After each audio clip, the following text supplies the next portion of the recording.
When I was a teenager, I was a very self-centered, egoistic individual who was looking into the pleasures of the day without considering the people around me.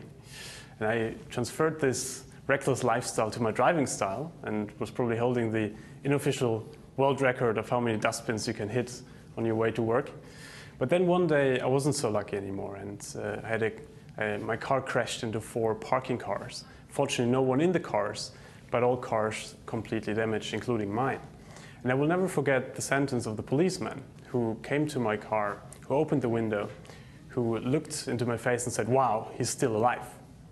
Wow, he's still alive." That was a sentence which since then stuck with me.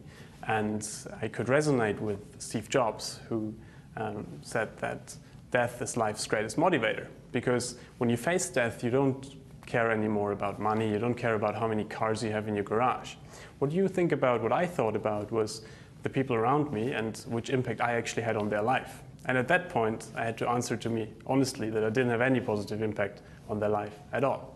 So since that day, I was trying to figure out how could I do things that matter in my life, and how could organizations as vehicles for that be built and sustained.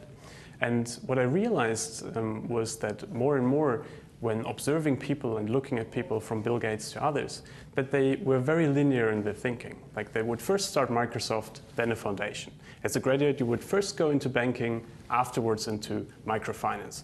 So first do well, then do good. Very linear. But then when we founded Sandbox, when we had all these young innovators around us who did more and more crazy things and cool things and built new things, it became to me very, very clear that there was a new generation emerging which wanted to do well while doing good, and which wanted to combine meaning and profit. So I think what we can learn from all that is that in the end, if we want to have more progressive organizations that really cater to these new career paths that are needed, we need to rethink how organizations work. And particularly, we need to be aware that there's a new generation emerging, which in a way is a Mark Twain generation, looking at or thinking about, if I look back in 20 years, like, will I regret the things I have done? Probably not. But I will probably regret the things I haven't done.